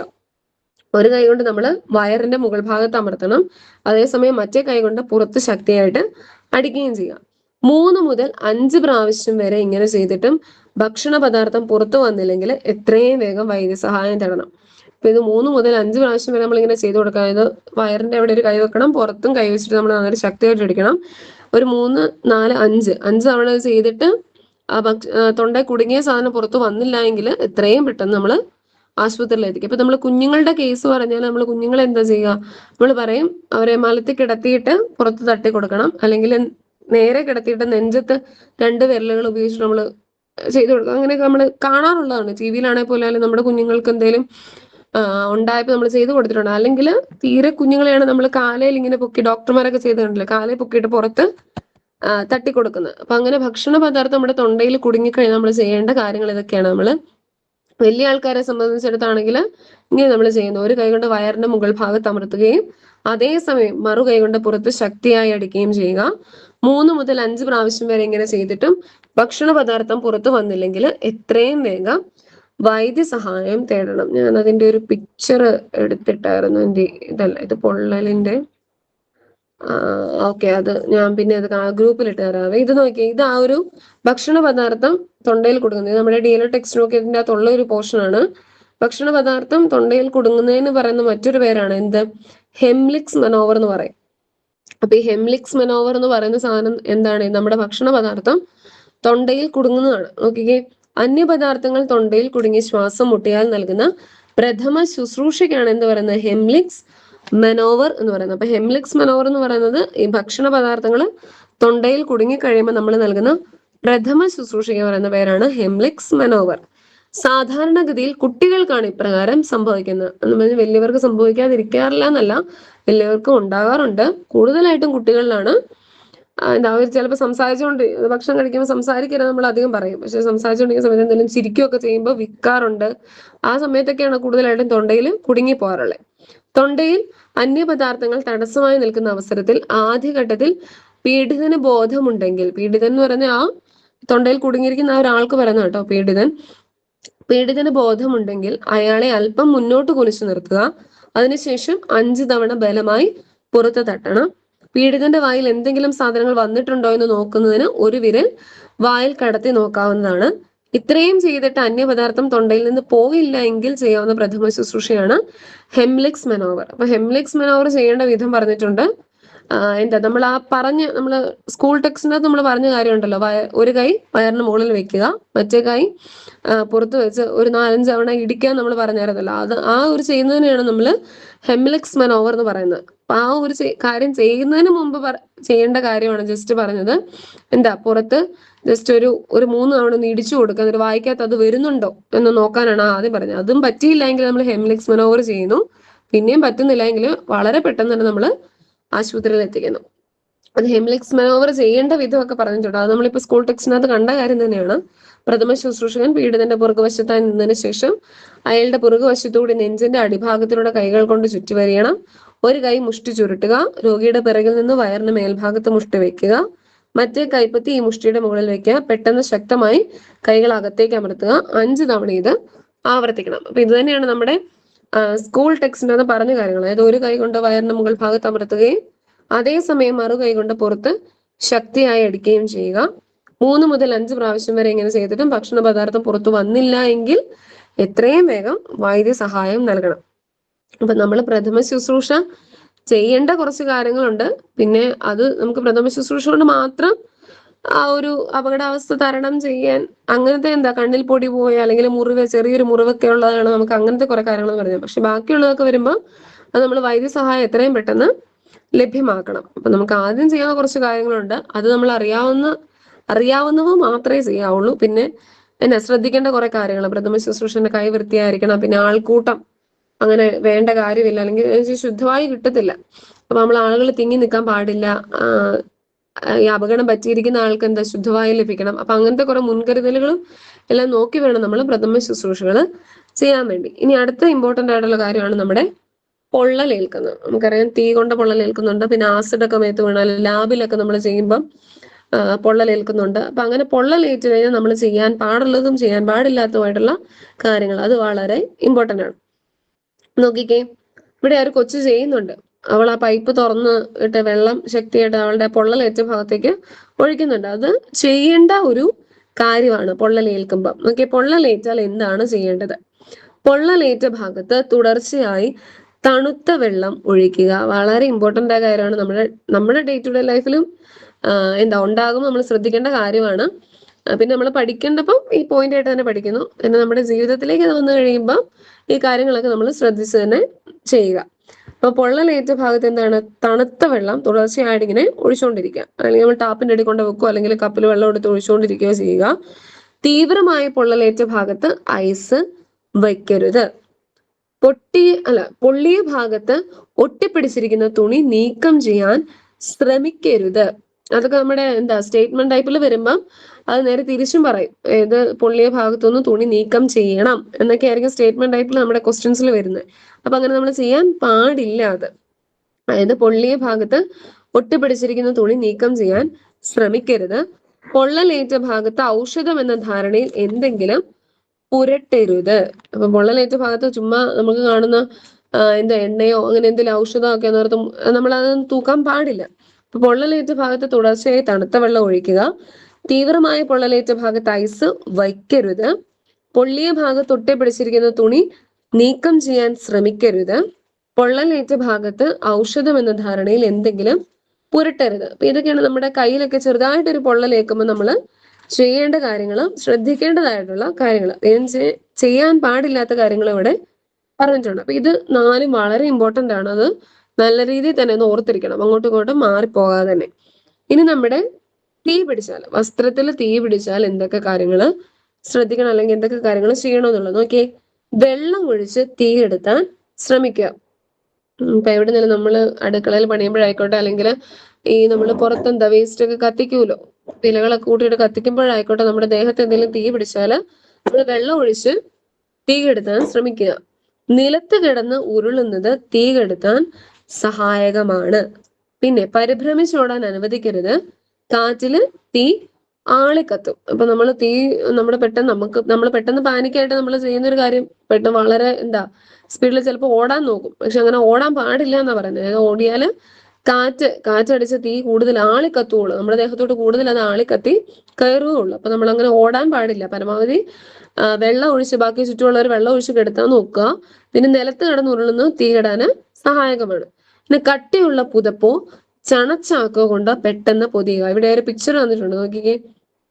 കട്ടിയുള്ള പുതപ്പ് കൊണ്ട് അല്ലെങ്കിൽ ചണച്ചാക്കോ കൊണ്ട് ആ തീ ആളുടെ മേത്ത് തീ ഉണ്ടായിരിക്കുന്ന ആ ഒരു ഭാഗത്ത് നമ്മൾ പൊതിയുക. അപ്പൊ തന്നെ തീ ഏകദേശം അത് കെട്ടുപോകും. ചണച്ചാക്ക അല്ലെങ്കിൽ കട്ടിയുള്ള എന്തെങ്കിലും പുതപ്പ് കൊണ്ട് പൊതിയുക. അപ്പൊ ഇത്രയും കാര്യങ്ങളാണ് നമ്മുടെ ദേഹത്ത് തീ കത്തിയാല് ചെയ്യേണ്ട കാര്യങ്ങൾ. പിന്നെ പൊള്ളൽ നിൽക്കുമ്പോൾ ശ്രദ്ധിക്കേണ്ട കാര്യങ്ങൾ അത് നമ്മൾ വളരെ ഇമ്പോർട്ടന്റ് ആണ്, അത് ഓർത്തിരിക്കുക. ഇനിയുള്ള വളരെ ഇമ്പോർട്ടന്റ് ആയിട്ടുള്ള ഒരു കാര്യമാണ് പാമ്പ് കടി. അതും ചോദിച്ചിട്ടുള്ളതാണ്. പാമ്പ് കടി ഏറ്റാൽ ചെയ്യേണ്ട പ്രഥമ ശുശ്രൂഷയിൽ പെടാത്തത് ഏത്, പിന്നെ അതിൽ തെറ്റായത് ഏത്, ശരിയായത് എന്നൊക്കെ ചോദിച്ചിട്ടുള്ള കാര്യം തന്നെയാണ്. അപ്പൊ പാമ്പ് കടിയേറ്റയാൾക്ക് എന്ത് പ്രഥമ ശുശ്രൂഷയാണ് നൽകാൻ കഴിയുക? പാമ്പ് കടിയേറ്റയാളെ സമാധാനിപ്പിക്കുക. അല്ലെങ്കിൽ നമ്മളും കൂടെ നിൽക്കുന്നവരും കൂടെ അയ്യോ പാമ്പ് കടിച്ച് ഏതാണെന്ന് പറഞ്ഞ് നമ്മളും കൂടെ ആളെ പേടിപ്പിക്കാനല്ല നോക്കണ്ടേ, നമ്മൾ ആളെ സമാധാനിപ്പിക്കുക. പിന്നെ പാമ്പ് കടിയേറ്റയാളെ ഓടാനോ നടക്കാനോ അനുവദിക്കരുത്. കടിയേറ്റ ഭാഗം വൃത്തിയായി കഴുകുക. കടിയേറ്റ ഭാഗം താഴ്ത്തി വെക്കാൻ ശ്രദ്ധിക്കണം. എത്രയും വേഗം വൈദ്യസഹായം ലഭ്യമാക്കുക. അപ്പൊ കടിയേറ്റ ഭാഗം വൃത്തിയായിട്ട് കഴുകണം. കടിയേറ്റ ഭാഗം നമ്മൾ താഴ്ത്തി വെക്കാൻ ശ്രദ്ധിക്കണം. പിന്നെ എത്രയും പെട്ടെന്ന് വൈദ്യസഹായം ലഭ്യമാക്കണം. പിന്നെ പാമ്പുകളിൽ നമുക്കറിയാം വിഷമുള്ളതുകൊണ്ട് വിഷമില്ലാത്തവയുണ്ട്. കടിച്ച പാമ്പിനെ തിരിച്ചറിയുന്നത് ചികിത്സ എളുപ്പമാകും. അപ്പൊ നമ്മൾ ആ ഒരു സമയത്ത് പെട്ടെന്ന് ഏത് പാമ്പ കടിച്ചത് നമ്മൾ ചിലപ്പോൾ കണ്ടില്ലെന്ന് വരും, ചിലരുടെയൊക്കെ കണ്ടെന്നിരിക്കും. നമ്മൾ ചില സമയത്ത് അത് കണ്ടില്ല എന്നൊക്കെ ഉള്ളത് വരും. അപ്പൊ നമ്മൾ പാമ്പ് കടി ഏറ്റാൽ ചെയ്യേണ്ട പ്രഥമ ശുശ്രൂഷ എന്ന് പറയുന്നത് പാമ്പ് കടിയേറ്റയാളെ സമാധാനിപ്പിക്കുക.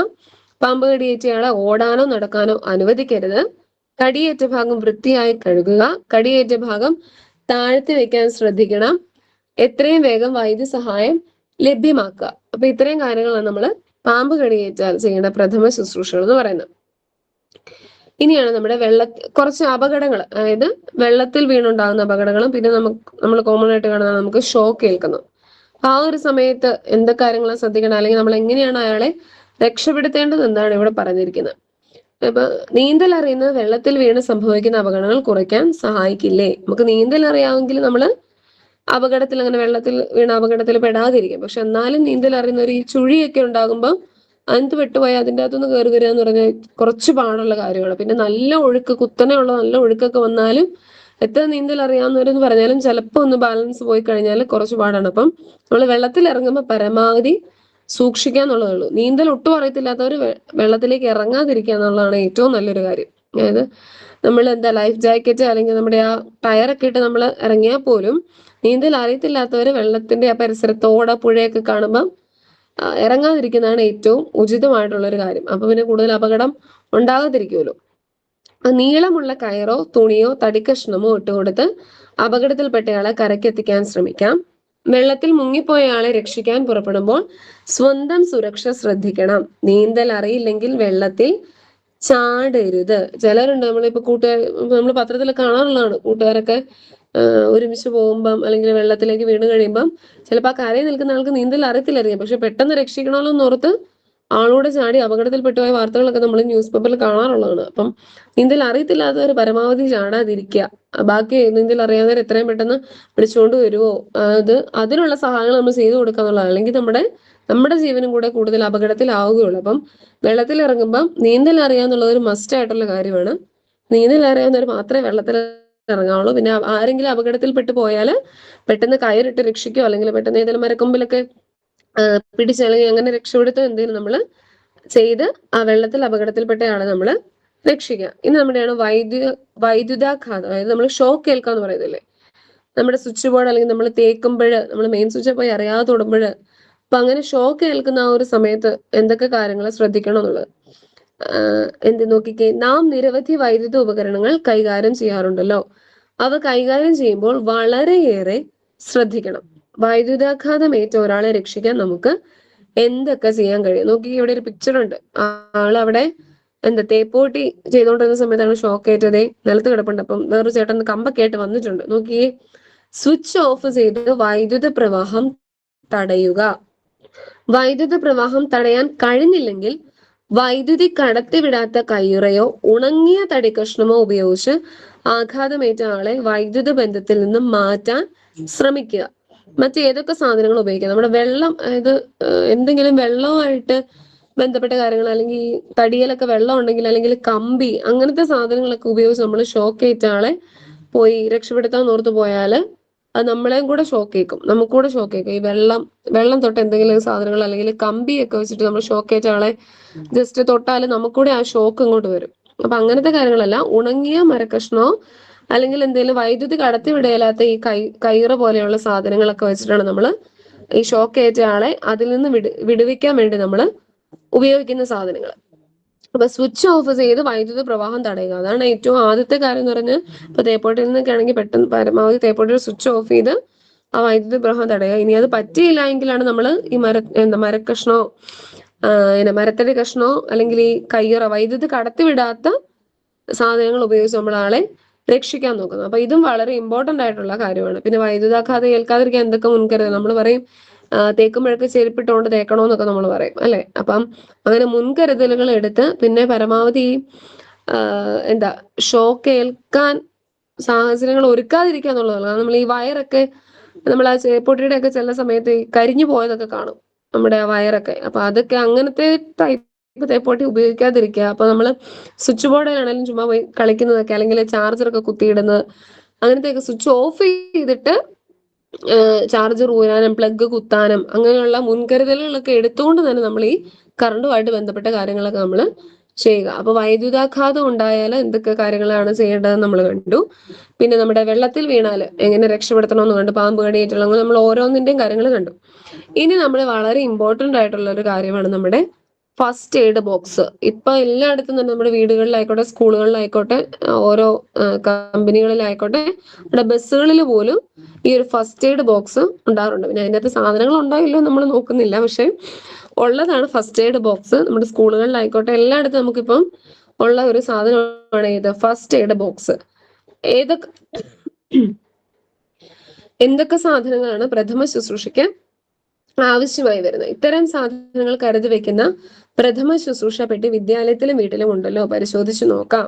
ഓക്കെ, ഇവിടെ കുറച്ച് സാധനങ്ങൾ തന്നിട്ടുണ്ട് നമ്മുടെ ഫസ്റ്റ് എയ്ഡ് ബോക്സിന്റെ അകത്തുള്ളത്. അണുനാശിനി ഉണ്ട്, കോട്ടൺ ഉണ്ട്, ബാൻഡേജ് ഉണ്ട്. പിന്നെ നമ്മൾ പൊതുവായിട്ട് ഫസ്റ്റ് എയ്ഡ് ബോക്സിന്റെ അകത്ത് കാണുന്നതാണ് നമ്മുടെ കത്രികയുണ്ട്. പിന്നെ നമ്മൾ കോട്ടൺ, അത് പഞ്ഞി അതിൻ്റെ അകത്തെല്ലാം അത് വിടും. പിന്നെ നമ്മൾ പറയും ബെറ്റാഡിന്, നമ്മുടെ ഡെറ്റോള്, ഈ കാര്യങ്ങളെല്ലാം നമ്മുടെ എവിടെയുള്ളതാണ്? നമ്മുടെ ഫസ്റ്റ് എയ്ഡ് ബോക്സിന്റെ അകത്ത് ഉപയോഗിക്കുന്നതാണ്.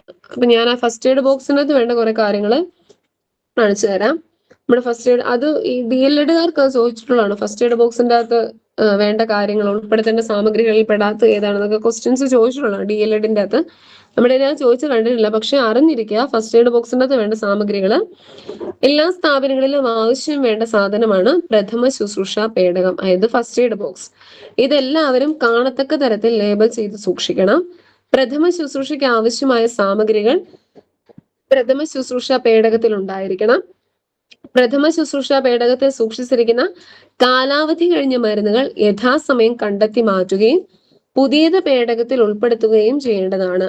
പ്രഥമ ശുശ്രൂഷ പേടകത്തിലെ സാമഗ്രികളെ കുറിച്ചും അതിന്റെ പ്രയോഗത്തെക്കുറിച്ചും കുട്ടികളിൽ അവബോധം ഉണ്ടാക്കണം. ഇപ്പോഴത്തെ പിള്ളേർക്ക് പക്ഷെ കത്രിക, കോട്ടൺ തുണി, പഞ്ഞി, പിന്നെ നമ്മൾ ആ ചുറ്റിക്കെട്ടി വെക്കുന്ന ആ ഒരു പ്ലാസ്റ്റർ, പിന്നെ ആ ഒരു ടേപ്പുണ്ട്, പിന്നെ അതിന്റെ തുണിയുണ്ട്, പിന്നെ നമ്മുടെ ബെറ്റാഡിന്റെ ഡെറ്റോള്, അതൊക്കെ അത്യാവശ്യം പിള്ളേർക്ക് അറിയാവുന്നതാണ്. ഇവരവിടെ സ്കൂളിലൊക്കെ ആണെങ്കിൽ പിള്ളേർ വീഴുമ്പോഴത്തേനും പറയും, ടീച്ചറെ ഡെറ്റോൾ ഇട്ട് കഴുകാന്ന് പറയും, അവർ തന്നെ പറയും. അപ്പം അവർക്ക് അത്യാവശ്യം പക്ഷെ ഫസ്റ്റ് എയ്ഡ് ബോക്സിനെ പറ്റി ഒന്നും വലിയ ധാരണയില്ല. പക്ഷെ ഇന്ന സാധനങ്ങൾ ഉപയോഗിച്ചാണ് പെട്ടെന്ന് ആ മുറിവ് മുറിവിനെ തുടച്ച് വൃത്തിയാക്കി നമ്മൾ ചെയ്യുന്ന കാര്യങ്ങൾ ഇതൊക്കെയാണെന്ന് പിള്ളേർക്ക് അത്യാവശ്യം അറിയാം. ഫസ്റ്റ് എയ്ഡ് ബോക്സിനെ കുറിച്ച് അങ്ങനെ വലിയ കാര്യമായിട്ട് അറിയത്തില്ല. പക്ഷെ ഫസ്റ്റ് എയ്ഡ് ബോക്സിൽ ഉണ്ടാകേണ്ട സാമഗ്രികൾ ഇതൊക്കെയാണ്. ആന്റിസെപ്റ്റിക് ലോഷന്, അതാണ് നമ്മൾ പറയുന്നത് ഡെറ്റോൾ ഉപയോഗിച്ചാണ് നമ്മൾ കൂടുതലായിട്ട് നമ്മുടെ മുറിവുകൾ കഴുകി വൃത്തിയാക്കിയിട്ട് ഡെറ്റോൾ ഉപയോഗിച്ച് നമ്മൾ കഴുകാറുണ്ട്. ഡെറ്റോൾ ഇങ്ങനെ ഒപ്പി തൊട്ട് കൊടുക്കാറുണ്ട്. പിന്നെ ഇവിടെ ആന്റിസെപ്റ്റിക് ക്രീമുകളുണ്ട്. ഈ പൊള്ളൽ ഏൽക്കുമ്പോഴും ഇതിനല്ലാതെ മുറിവുകൾ ഉണ്ടാകുമ്പോൾ നമ്മൾ ബെറ്റാഡിൻ പോലത്തെ ക്രീമുകളുണ്ട്. പിന്നെ ബാൻഡേജ്, നമ്മുടെ ഈ ബെർണോൾ, അതൊക്കെ പൊള്ളൽ ഏൽക്കുമ്പോൾ നമ്മൾ ഉപയോഗിക്കുന്ന ക്രീമുകളാണ്. പിന്നെ നമ്മുടെ അയഡിന് സോപ്പ്, അഡ്ഹസീവ് ടേപ്പ് എന്നൊക്കെ പറഞ്ഞാൽ നമ്മുടെ ഒട്ടിക്കുന്ന ഒരു സൈസ് വെള്ള കളറിലുള്ള ഒരു പശയുള്ള ഒരു ടേപ്പ് ഉണ്ട്. പിന്നെ നമ്മുടെ കോട്ടൺ വൂള്, പിന്നെ നമ്മുടെ കത്രിക, പിന്നെ ട്വീസേഴ്സ്, അതും പ്ലാസ്റ്റർ ആണ്. നമ്മള് ഒട്ടിച്ചു വെക്കുന്ന ഒരു സൈസ് ടേപ്പ് പോലെ തന്നെ വേറൊരു പ്ലാസ്റ്റർ ഉണ്ട്. നമ്മുടെ ഒടിവ് ചതവ് ഉപയോഗിക്കുന്ന ആ ഒരു പ്ലാസ്റ്റർ അല്ലാതെ നമ്മൾ ഈ മുറിവൊക്കെ ഉണ്ടാകുമ്പോൾ നമ്മൾ ഉപയോഗിക്കുന്ന ചെറിയൊരു പ്ലാസ്റ്റർ ഉണ്ട്. പിന്നെ നമ്മുടെ തെർമോമീറ്റർ, പിന്നെ ഐ വാഷ് സൊല്യൂഷൻ. നമ്മൾ കൂടുതലായിട്ട് നമ്മൾ വെള്ളമാണ് നമ്മുടെ കണ്ണിലൊക്കെ പൊടി പോയി കഴിഞ്ഞാൽ നമ്മൾ ഉപയോഗിക്കുന്നത്. അല്ലാതെ തന്നെ ഒരു സൊല്യൂഷൻ ഉണ്ട്, ഐ വാഷ് സൊല്യൂഷൻ എന്ന് പറയുന്നത്. അപ്പൊ ആ സൊല്യൂഷൻ ഉപയോഗിച്ച് നമ്മൾ കണ്ണ് വൃത്തിയായിട്ട് കഴുകാറുണ്ട്. അപ്പം ഐ വാഷ് സൊല്യൂഷൻ ഉണ്ട്. അങ്ങനത്തെ കുറച്ച് കാര്യങ്ങളാണ് ഇവിടെ 12 കാര്യങ്ങളാണ് തന്നിട്ടുള്ളത്. ഈ 12 കാര്യങ്ങളെ കൂടാതെ കുറച്ച് കാര്യങ്ങളും കൂടെ വരും. അപ്പൊ നമ്മൾ ഓരോ സ്ഥലത്ത്, ഇപ്പൊ ബസ്സിൽ അല്ലെങ്കിൽ സ്കൂളിൽ, നമ്മൾ ചിലയിടത്തൊക്കെ ചിലർ പാരസെറ്റമോൾ ഇടാറുണ്ട് ഈ ഇതിൻ്റെ അകത്ത്, നമ്മുടെ ഫസ്റ്റ് എയ്ഡ് ബോക്സിന്റെ അകത്ത് പെട്ടെന്ന് ആവശ്യത്തിന് എടുക്കാവുന്ന രീതിയിൽ. അതൊക്കെ നമ്മുടെ ആ ഒരു സൗകര്യപ്രദമായ രീതിയിൽ നമുക്ക് പെട്ടെന്ന് എടുക്കാൻ പറ്റുന്ന രീതിയിൽ നമ്മൾ ആ ഫസ്റ്റ് എയ്ഡ് ബോക്സിന്റെ അകത്തോട്ട് അത് ആക്കുന്നതാണ്. പക്ഷെ ഫസ്റ്റ് എയ്ഡ് ബോക്സിന്റെ അകത്ത് അങ്ങനെ പാരസെറ്റമോൾ വെക്കേണ്ട കാര്യമില്ല. ഈ അണുനാശിനി, കോട്ടൺ, ബാൻഡേജ്, സിസേഴ്സ്, പിന്നെ നമ്മുടെ ഡെറ്റോളൊക്കെ അണുനാശിനി എന്ന രീതിയിൽ വിടും. പിന്നെ ഒട്ടിക്കുന്ന ടേപ്പുകൾ, അതൊക്കെയാണ് കൂടുതലായിട്ട് നമ്മുടെ പ്രഥമ ശുശ്രൂഷ പെട്ടി അല്ലെങ്കിൽ ഫസ്റ്റ് എയ്ഡ് ബോക്സിന്റെ അത് കാണേണ്ട കാര്യം. ഇനി ഇതിലെ ഏറ്റവും പ്രധാനമായിട്ടുള്ള ഒരു കാര്യമാണ് നമ്മുടെ പ്രഥമ ശുശ്രൂഷ ദിനം. വളരെ ഇമ്പോർട്ടന്റ് ആണ്. നമ്മൾ പറഞ്ഞായിരുന്നു പ്രഥമ ശുശ്രൂഷയുടെ ഉപജ്ഞാതാവും നമ്മൾ പറഞ്ഞായിരുന്നു ആരാണ്, നമ്മുടെ ഫെഡറിക് എസ് മാർക്ക് ആണ് നമ്മുടെ പ്രഥമ ശുശ്രൂഷയുടെ ഉപജ്ഞാതാവ് എന്ന് പറയുന്നത്, ഫെഡറിക് എസ് മാർക്ക്. അപ്പൊ പ്രഥമ ശുശ്രൂഷ ദിനം എന്ന് പറയുന്നത് പഠിക്കേണ്ടതാണ്. ഏതാണ്? സെപ്റ്റംബറിലെ 2ാം ശനിയാഴ്ചയാണ് നമ്മൾ പ്രഥമ ശുശ്രൂഷ ദിനമായി ആചരിക്കുന്നത്. എന്നാണ്? എല്ലാ വർഷവും സെപ്റ്റംബറിലെ 2ാം ശനിയാഴ്ചയാണ് പ്രഥമ ശുശ്രൂഷ ദിനമായിട്ട് ആചരിക്കേണ്ടത്.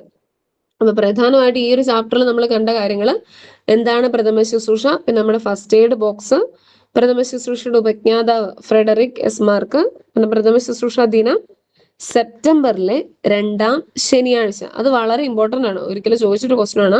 പ്രഥമ ശുശ്രൂഷ ദിനം എന്ന് പറയുന്നത് സെപ്റ്റംബറിലെ 2ാം ശനിയാഴ്ചയാണ് പ്രഥമ ശുശ്രൂഷ ദിനമായിട്ട് ആചരിക്കുന്നത്. പിന്നെ ഓരോ അപകടങ്ങൾ, നമ്മൾ മനുഷ്യരാണ്, അപകടങ്ങൾ ഉണ്ടാകാറുള്ള സാഹചര്യങ്ങളും ഉണ്ടാകാറുണ്ട്. പക്ഷെ നമ്മൾ പരമാവധി അതിൽ നിന്നെല്ലാം മാറി നടക്കുക. ഇപ്പൊ ഉണ്ടായാൽ തന്നെ എന്തൊക്കെ കാര്യങ്ങളാണ് നമ്മുടെ ലൈഫിലും ഉണ്ടാകാം, ചുറ്റുപാടുമുള്ള ആൾക്കാരിലും ഉണ്ടാകാം. അപ്പൊ നമ്മൾ അവരെ എങ്ങനെ സഹായിക്കണം അല്ലെങ്കിൽ എങ്ങനെ രക്ഷിക്കണം എന്നുള്ളൊക്കെയുള്ള കാര്യങ്ങളാണ്, പ്രഥമ ശുശ്രൂഷകളാണ് നമ്മൾ കണ്ടത്. ഇനി നമ്മളെ കൊണ്ട് പറ്റുന്ന രീതിയിൽ ഒരാളെ ജീവൻ രക്ഷിക്കാൻ നമ്മളെ കൊണ്ട് പറ്റുന്നതാണെങ്കിൽ അതാണ് ഏറ്റവും വലിയൊരു കാര്യം. അപ്പൊ നമ്മളെ കൊണ്ട് പറ്റുന്ന രീതിയിൽ നമ്മൾ അവരെ സഹായിക്കാൻ നോക്കുക. അപ്പൊ അങ്ങനെയുള്ള ഇമ്പോർട്ടന്റ് ആയിട്ടുള്ള ഓരോന്നിനെ പറ്റി, അല്ലെങ്കിൽ പാമ്പ് കടി ഏറ്റാല്, പിന്നെ ഭക്ഷണം തൊണ്ടയിൽ കുടുങ്ങിയാല്, പിന്നെ കണ്ണിൽ പൊടി പോയാല്, മുറിവേറ്റാല്, പൊള്ളലേറ്റാല്, അപ്പൊ അതിലൊക്കെ ചെയ്യേണ്ട കാര്യങ്ങളുണ്ട്, ചെയ്യരുതാത്തതായിട്ടുള്ള കാര്യങ്ങളുണ്ട്. അതെല്ലാം വളരെ ഇമ്പോർട്ടന്റ് ആണ്. സ്റ്റേറ്റ്മെന്റ് ടൈപ്പ് ആയിരിക്കും ഇതിൽ ഈ ഒരു ചാപ്റ്ററിൽ നിന്ന് ക്വസ്റ്റ്യൻ വരിക. അപ്പൊ അത് മാറിപ്പോവാതെ തന്നെ അത് കൃത്യമായിട്ട് ആ 4 ഓപ്ഷൻസ് വായിച്ചു നോക്കിയിട്ട് തന്നെ അതിന്റെ ഉത്തരം ബബിൾ ചെയ്യാൻ നോക്കാം. ഇതിനകത്ത് തന്നിരിക്കുന്ന 2 ക്വസ്റ്റ്യൻ ഉണ്ട്, ഇതുകൂടെ നമുക്ക് നോക്കട്ടെ, ക്ലാസ് നിർത്താം കേട്ടോ. എന്തിനാണ് അമിത രക്തസ്രാവമുള്ള മുറിവിന് മുകളിൽ അമർത്തി പിടിക്കുന്നത്? നമ്മൾ പറഞ്ഞായിരുന്നു രക്തസ്രാവം ഉണ്ടാകുമ്പോൾ ആ മുറിവിൽ നിന്ന് കൂടുതലായിട്ട് ബ്ലഡ് വരുമ്പോൾ നമ്മൾ പറഞ്ഞായിരുന്നു ഒരു നല്ല വൃത്തിയുള്ള തുണി ഉപയോഗിച്ചിട്ട് അമർത്തി പിടിക്കണമെന്ന്. അപ്പൊ അതെന്താണ് അതിന്റെ കാരണം വരുന്നത്? വേദന കുറയ്ക്കാനാണോ, രോഗാണുക്കളെ ഒഴിവാക്കാനാണോ, രക്തസ്രാവം കുറയ്ക്കാനാണോ? അല്ലെ, ഇതാണ് കൃത്യമായിട്ടുള്ള ഉത്തരം വരുന്നത്. നമ്മൾ എന്തുകൊണ്ടാണ് അമിത രക്തസ്രാവമുള്ള മുറിവിന് മുകളിൽ അമർത്തി പിടിക്കുന്നത്? ഓപ്ഷൻ സി ആണ് ഉത്തരവായിട്ട് വരുന്നത്. രക്തസ്രാവം കുറയ്ക്കാൻ വേണ്ടിയാണ് നമ്മൾ തുണി ഉപയോഗിച്ച് ആ മുറിവിൽ നമ്മൾ അമർത്തി പിടിക്കുന്നത്. അപ്പൊ ഇങ്ങനെയൊക്കെ ആയിരിക്കും ചിലപ്പോൾ 1 വേർഡ് ആയിട്ട് ക്വസ്റ്റ്യൻ ടൈപ്പ് ഇങ്ങനെ വരും, അല്ലാതെ ഞാൻ മുമ്പേ പറഞ്ഞ പോലെ സ്റ്റേറ്റ്മെന്റ് ടൈപ്പിലും വരാം. പിന്നെയുള്ളതാണ് കൈ പൊള്ളിയാൽ ഉടനെ നമ്മൾ എന്നാ ചെയ്യണമെന്ന് പറഞ്ഞത്. ആ ഒരു പിക്ചറും അതിൻ്റെ അകത്ത് ഉണ്ടായിരുന്നു. ഐസ് വെക്കണം, ടൂത്ത് പേസ്റ്റ് പുരട്ടണം, ഒഴുകുന്ന വെള്ളത്തിൽ തണുപ്പിക്കണം. ഏതാണ് ചെയ്യേണ്ടത്? കൈ പൊള്ളിയാൽ ഉടനെ നമ്മൾ ഒഴുകുന്ന വെള്ളത്തില് തണുപ്പിക്കണം. നമ്മൾ ടൂത്ത് പേസ്റ്റ് തൂക്കാനോ അല്ലെങ്കിൽ ഐസ് വെക്കാനോ അല്ല പോകേണ്ടത്, ഒഴുകുന്ന വെള്ളത്തിൽ നമ്മൾ എന്ത് ചെയ്യണം? തണുപ്പിക്കണം. അപ്പം ഈ ഒരു ടൈപ്പിലുള്ള ക്വസ്റ്റ്യൻസ് ആയിരിക്കും കൂടുതലായിട്ടും വരുന്നത്. പിന്നെ നമ്മൾ ആ ശരിയോ തെറ്റോ, പിന്നെ ചെയ്യാൻ പാടില്ലാത്ത ഏത്, ചെയ്യാൻ പാടുള്ളത് ഏത്, അങ്ങനെയായിരിക്കും നമ്മുടെ ക്വസ്റ്റ്യൻസ് വരുന്നത്. അപ്പൊ ഈ ഒരു ചാപ്റ്റർ നല്ല രീതിയിൽ വായിച്ചു പോകണം. പിന്നെ ഞാൻ DLEDന്റെ ടെക്സ്റ്റ് ബുക്കിൽ അതിനകത്ത് കൂടുതൽ കാര്യങ്ങളാണ്, നമ്മുടെ അസ്ഥിഭംഗവും പിന്നെ പൊള്ളലേൽക്കുമ്പോൾ ചെയ്യേണ്ട കാര്യങ്ങളും പ്രധാനമായിട്ടുള്ള കുറെ കാര്യങ്ങളുണ്ട്. ഇതാണ് ഞാൻ പറഞ്ഞ അസ്ഥിഭംഗത്തിന്റെ 3 തരത്തിലുണ്ട്: ലഘുഭംഗം, വിഷമഭംഗം, സങ്കീർണ ഭംഗം. അത് ഈ DLEDകാർക്ക് പരീക്ഷയ്ക്ക് കൂടുതലും ചോദിച്ചിട്ടുള്ളതാണ്. അപ്പൊ അത് ഞാനിത് ഗ്രൂപ്പിലേക്ക് ഇട്ടേക്കാം. അപ്പൊ നിങ്ങൾ ഇത് വായിച്ചു നോക്കാൻ മറക്കരുത്, എല്ലാവരും വായിച്ചു നോക്കണം. പിന്നെ നമ്മുടെ CPR, നമ്മൾ CPR നൽകത്തില്ലേ, അതായത് എന്താ നമുക്ക് ശ്വാസം മുടിക്കുമ്പോൾ അല്ലെങ്കിൽ നമ്മുടെ ഹൃദയത്തിന്റെ പ്രവർത്തനമൊക്കെ നിലയ്ക്കുന്ന ആ ഒരു സമയം വരുമ്പോൾ നമ്മൾ ചെയ്യുന്നതാണ് CPR ചെയ്യാവുന്നത്. നമ്മൾ കൃത്രിമ ശ്വാസമൊക്കെ നൽകുന്നത്. ആ CPR എന്താന്ന് ഈ ഒരു ടെക്സ്റ്റ് ബുക്കിന്റെ അത് പറയുന്നുണ്ട്. പിന്നെ നമ്മൾ ഓരോ സ്ഥലത്തും നമ്മൾ ലാബിൽ കയറുമ്പോൾ ആയിക്കോട്ടെ, സ്കൂളിലാകുമ്പോൾ ആയിക്കോട്ടെ, നമ്മൾ എവിടെയാണോ ആയിരിക്കുന്നത് ആ ഒരു സ്ഥലങ്ങളിലെല്ലാം അപകടങ്ങൾ ഉണ്ടാകാതിരിക്കാൻ അല്ലെങ്കിൽ അങ്ങനെയുള്ള സാഹചര്യങ്ങൾ ഒഴിവാക്കാൻ ചെയ്യേണ്ട കാര്യങ്ങൾ, അങ്ങനത്തെ കുറെ കാര്യങ്ങളുണ്ട്. CPR എന്താ, കാർഡിയോ പൾമണറി റെസിസ്റ്റേഷൻ, അതായത് ഹൃദയശ്വസനം പുനരുജ്ജീവനം. നമ്മൾ CPR എന്ന് പറയുന്നത് അപകടം, രോഗം എന്നിവയിൽ ഹൃദയത്തിന്റെയും ശ്വാസകോശത്തിന്റെയും പ്രവർത്തനം നിലയ്ക്കുന്ന അവസരത്തിൽ നൽകുന്ന പ്രഥമ ശുശ്രൂഷയാണ് ഹൃദയശ്വസന പുനരുജ്ജീവനം. അപ്പൊ എന്തൊക്കെ കാര്യങ്ങളാണ് അതിനും ചെയ്യേണ്ടത്, CPR നൽകേണ്ടത് എങ്ങനെ എന്നൊക്കെ ഇവിടെ പറഞ്ഞിട്ടുണ്ട്. ജസ്റ്റ് നിങ്ങൾ വായിച്ചു നോക്കിയാൽ മതി. കൂടുതലായിട്ട് ഈ പാമ്പുകടിയുടെയും പൊള്ളലിന്റേതും പിന്നെ അസ്ഥിഭംഗത്തിന്റെ അങ്ങനെ ചോദിച്ചു കണ്ടിട്ടില്ല. പാമ്പുകടിയുടെയും പൊള്ളലിന്റെയാണ് കൂടുതലായിട്ടും ചോദിച്ചിട്ടുള്ളത്, സ്റ്റേറ്റ്മെന്റ് ടൈപ്പിൽ ചോദിച്ചിട്ടുള്ളത്. പിന്നെ നമ്മുടെ പ്രഥമ ശുശ്രൂഷ ദിനമായിട്ട് നമ്മൾ ആചരിക്കുന്ന എന്നാണ്, അത് നമ്മുടെ സെപ്റ്റംബറിലെ 2ാം ശനിയാഴ്ച. അപ്പൊ ഇതൊക്കെയാണ് പ്രധാനമായിട്ട് ഈ ഒരു ചാപ്റ്ററിൽ നിന്ന് ചോദിച്ചിട്ടുള്ളത്. അപ്പൊ ഈ നിങ്ങൾ ടെക്സ്റ്റ് ബുക്ക് നോക്കുമ്പോൾ അതിന്റെ PDF ഞാൻ ഗ്രൂപ്പിലിട്ട് തന്നോളാം. ടെക്സ്റ്റ് ബുക്ക് നോക്കുമ്പോൾ നന്നായിട്ട് ആ ടെക്സ്റ്റ് ബുക്ക് വായിക്കുക. അതായത് നമുക്കൊന്നും ഒരു